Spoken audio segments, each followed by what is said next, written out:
Hello everyone, Preeti Awati here. आज आमचा makeup master class. आमच्या सगळ्या स्टुडंट अतिउत्साही पद्धतीने आज छान अशा प्रेझेंट झालेल्या होत्या आणि मॅम काय सांगतायत ते एकाग्रतेने ऐकत होत्या. रोज आम्ही इन्स्पायरिंग स्पीच आणि थेरी ह्या सगळ्या गोष्टी रेग्युलर पद्धतीने करत असतो. आमची प्रेयर, आमची मॉडेल पण फार हॅपी होती.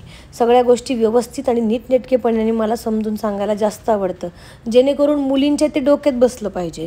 कधी कधी काय होतं की आपण शिकतोय, पण काय नेमकं यूज काय करायचं आहे, कसा मेकअप करावा, या गोष्टी कोणी जास्त पद्धतीने सांगत नाही आणि मी ते देण्याचा प्रयत्न करते. कारण मी माझ्या कामावर खूप जास्त प्रेम करते. करायचंच आहे तर ते व्यवस्थितच करायचं असं माझं म्हणणं असतं. तुम्ही बघू शकता की माझी मॉडेल अर्धी आपण तिचा मेकओव्हर झालेला आहे, तिचा मेकअप केलेला आहे. सगळ्या मुली अशा प्रश्न विचारून छान शांत बसल्यात आणि त्यांचं जे समाधान होतं, शंकेचं निरसन होतं, ते झालेलं आहे. तर तुम्ही बघू शकता किती असा flawless base, no makeup look आहे. सगळ्या मुली जेवढ्या सक्सेस मी आहे तेवढ्या माझ्या स्टुडंटसुद्धा सक्सेस आहेत.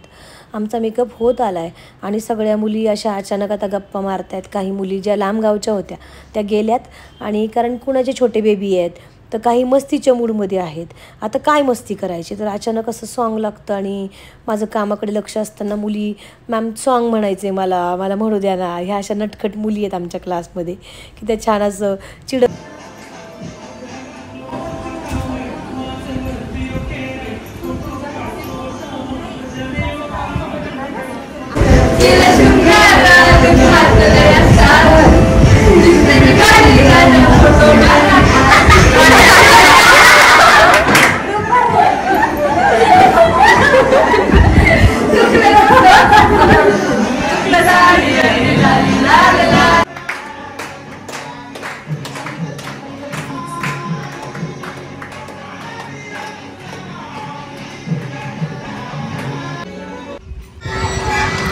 हॅलो, ही आमची मॉडेल आजची.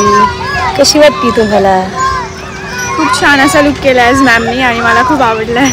हो, नॅचरल नो मेकअप लुक. जो ट्रेंड आहे तोच आपण प्रेझेंट करतो आणि जे ब्राईडला आवडतं तेच आपण देतो. तुम्ही बघू शकता माझी मॉडेल कशी दिसते. Live, no filter, no editing. एकदम असा सटल मेकअप आहे, असं खूप पॅची किंवा असं नाही वाटत. एकदम सिम्पल छान केलं. गोलफी,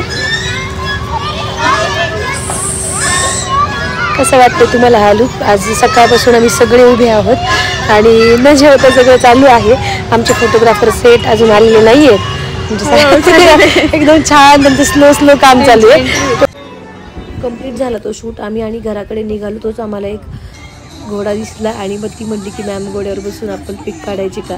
तर तिला ती भीती तर वाटते आहे, पण ती खूप एक्सायटेड होती आणि आम्ही एक्सायटेड होतो. पण मला मॉडेलला सोडून जाण्याची भीती जास्त वाटत होती की मी त्या शूटमधून बाजूलाच होत नव्हती. मला वाटायचं की ती पडते की काय, म्हणून मी कंटिन्यू तिथेच उभी राहत होते. पण शेवटी सगळं करून आम्ही परतीचा प्रवास घेतो आणि निघतो.